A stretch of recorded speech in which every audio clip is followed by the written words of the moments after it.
નમસ્કાર વિદ્યાર્થી મિત્રો, સ્વાગત છે તમારું યુટ્યુબ ચેનલની અંદર. ધોરણ 6 ની અંદર વિજ્ઞાન વિષયમાં સ્વાધ્યાયપોથીના અલગ અલગ પાઠ જોઈએ છીએ, જેમાં આજે આપણે 16મો પાઠ જોવાના છીએ. કચરાનો સંગ્રહ અને કચરાનો નિકાલ, એટલે કે ગાર્બેજ ઇન ગાર્બેજ આઉટ. આ પાઠને લગતા દરેક સ્વાધ્યાયપોથીના નાના મોટા પ્રશ્ન જવાબની આપણે ચર્ચા કરશું. માટે વિડીયો અંત સુધી જોજો. વિડીયો ગમે તો લાઈક કરજો અને તમારા મિત્રો પણ વિડીયો શેર કરજો. ઘણા બધા બીજા પણ વિડીયોઝ મુકાઈ ગયા છે અલગ અલગ વિષયના જુદા જુદા પાઠના. એ જોવા હોય તો ઉપર વિડીયો સેક્શનની બાજુમાં પ્લેલિસ્ટ આવશે. પ્લેલિસ્ટમાં નીચે જશો અહીંયા ધોરણ 6 નું જુદું પ્લેલિસ્ટ જોવા મળશે, જેમાં સ્વાધ્યાયપોથીના અલગ અલગ વિડીયોઝ પણ મુકાઈ ગયા છે. આના પરીક્ષાની પણ તમે એમાં વિડીયો જોઈને તૈયારી કરી શકો.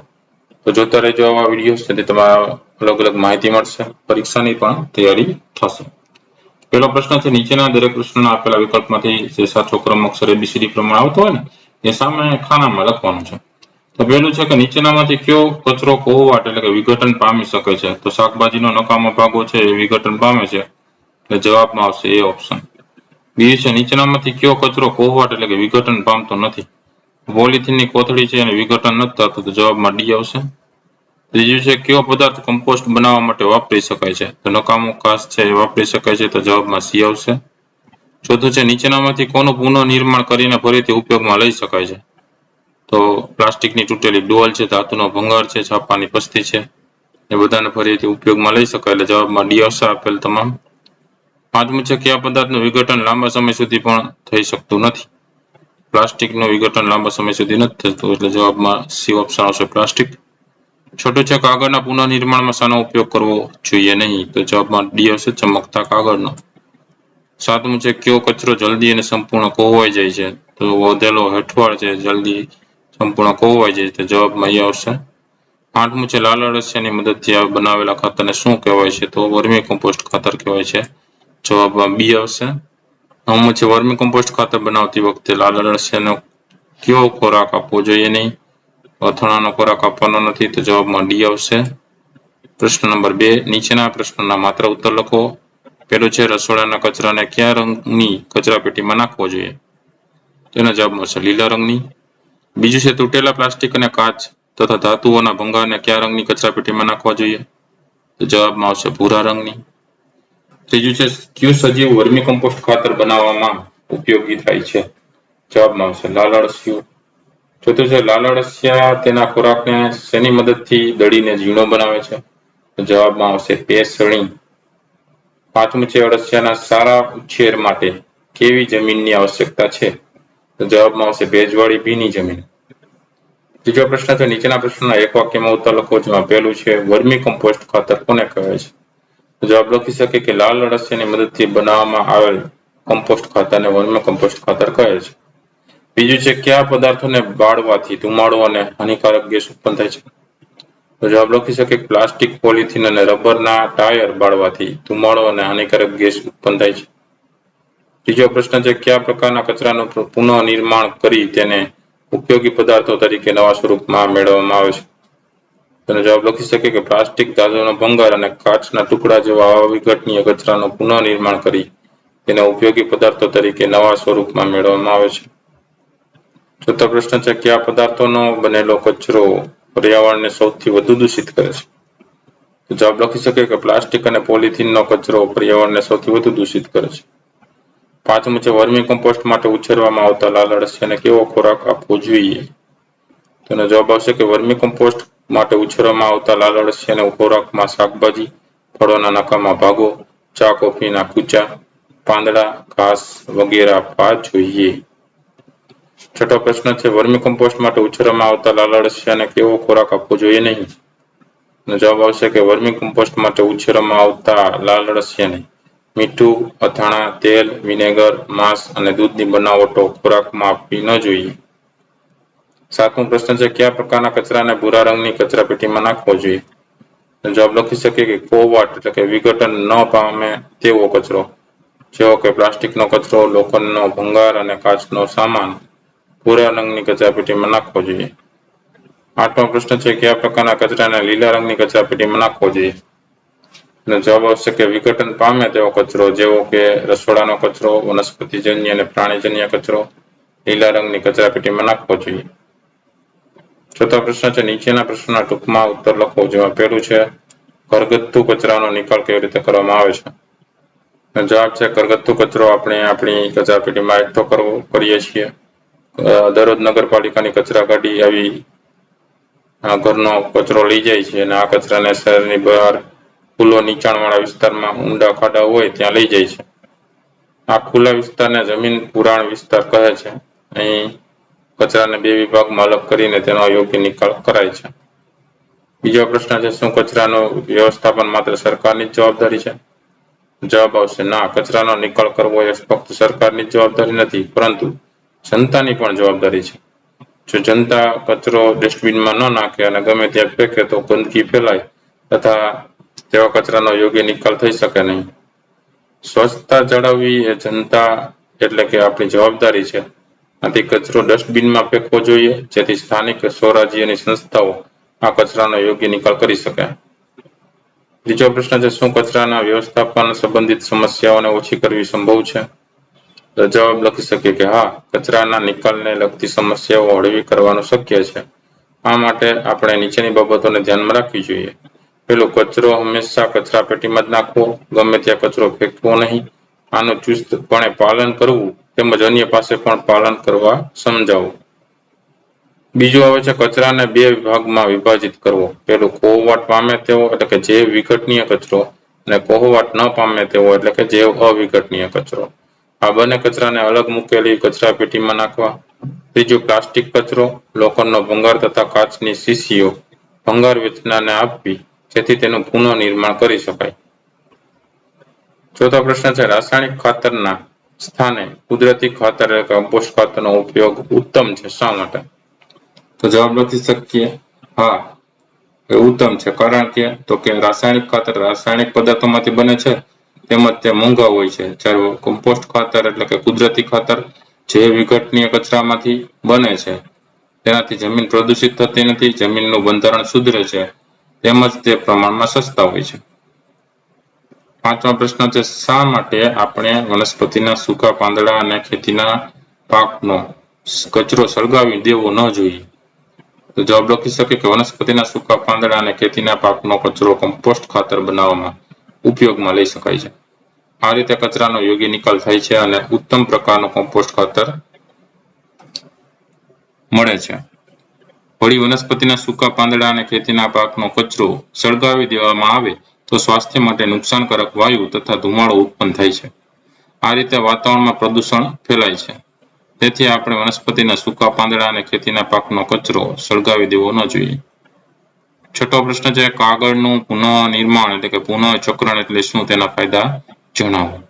તો જવાબ લખી શકીએ કે વપરાયેલ કાગળને પલાળી તેનો માવો બનાવી તેમાંથી નવા કાગળ બનાવવાની પ્રક્રિયાને કાગળનું પુનઃનિર્માણ એટલે કે પુનઃચક્રણ કહે છે. પછી કાગળના પુનઃનિર્માણ એટલે કે પુનઃચક્રના ફાયદા. તો પેલો છે, કાચો માલ વાપર્યા વગર ઓછા ખર્ચે નવા કાગળ બનાવી શકાય છે. બીજું, નવા વૃક્ષો કાપવાની જરૂર પડતી નથી, આથી પર્યાવરણને નુકસાન થતું નથી. સાતમો પ્રશ્ન છે, પ્લાસ્ટિકની કોથળીઓ વાપરતી વખતે ધ્યાનમાં રાખવાની બાબતો જણાવો.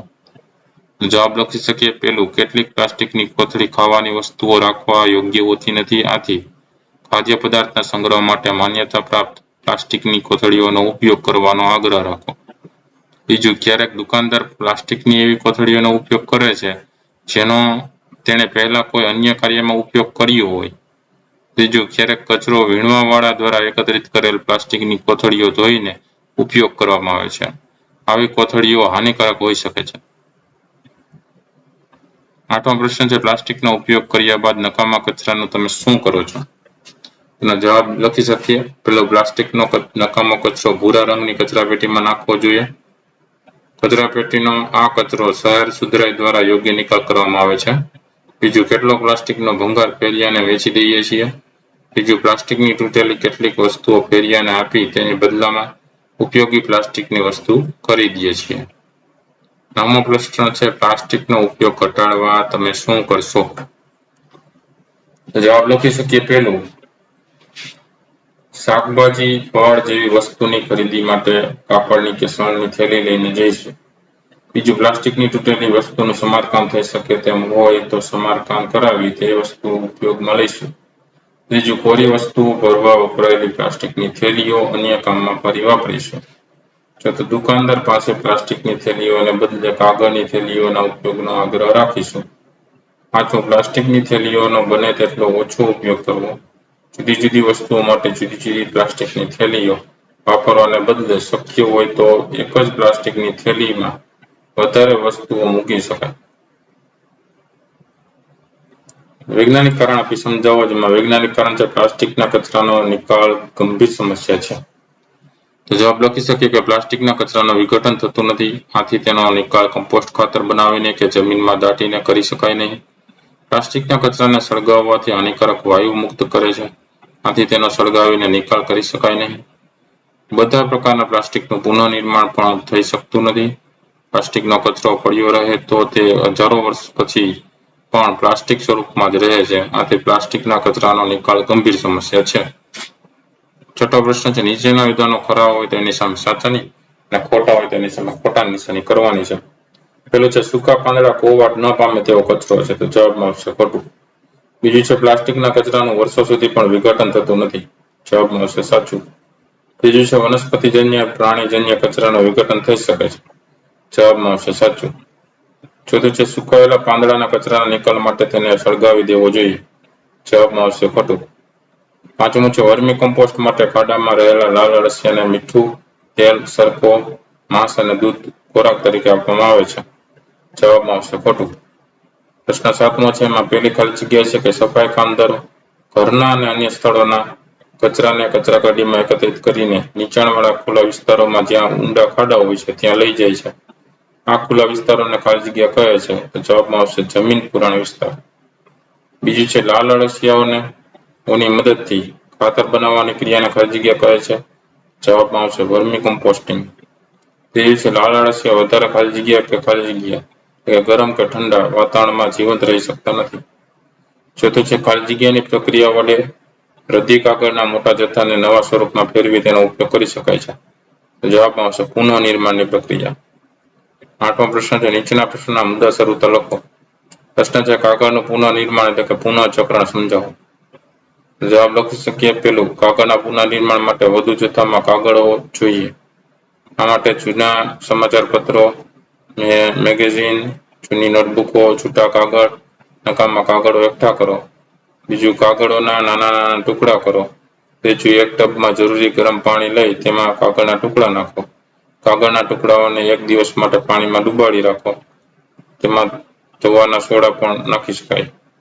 ચોથું, બીજા દિવસે ભીના કાગળના ટુકડાને બારીક વાટી ઘટ લુગદી બનાવો. પાંચમું, હવે ફ્રેમ પર લગાડે જાળી લઈ તેના પર આ ઘટ લુગદીને ફેલાવો. લુગદીની સપાટી એકસરખી બનાવવા માટે ફ્રેમને ધીમે ધીમે હલાવો. છઠ્ઠું, પાણીને બહાર નીકળી જવા દો. ફ્રેમ પર જૂનું સમાચાર પત્ર કે કપડું પાથરો. આમ કરવાથી લુગદીમાંનું વધારાનું પાણી શોષાઈ જશે. સાતમું, હવે જાળીને કાગળના સ્તર સહિત કોરા સમાચાર પત્ર પર કાળજીપૂર્વક ઊંધી પાડો. આઠમું, કાગળના સ્તર પર બીજું સમાચાર પત્ર કે બ્લોટિંગ પેપર મૂકી તેના પર થોડું દબાણ આપી વધારાનું પાણી દૂર કરો. નવમું, આ કાગળને લગભગ 2 દિવસ સુધી તાપમાનમાં સુકાવા દો. કાગળ વળી ન જાય તે માટે સમાચાર પત્રની કિનારી પર ભારે વસ્તુ મૂકો. આ રીતે કાગળનું પુનઃનિર્માણ કરી નવો કાગળ બનાવી શકાય છે. પ્રવૃત્તિની વાત કરીએ. વર્મી કમ્પોસ્ટ ખાતર બનાવવું. સાધન સામગ્રી કઈ જશે તો કે શાકભાજી અને ફળોના નકામા ભાગો, લાલ અળસિયા, છાપાના કાગળ, લીલા પાંદડા, રેતી અને પાણી. પદ્ધતિ જોઈએ.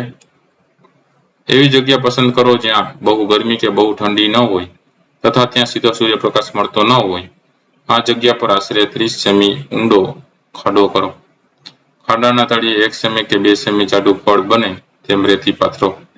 રેતીના પડ પર શાકભાજીનો કચરો, ફળની છાલ, ચાના કૂચા, ઘાસ, લીલા પર્ણો, કાગળ, ભૂસું, સૂકું છાણ પાથરો.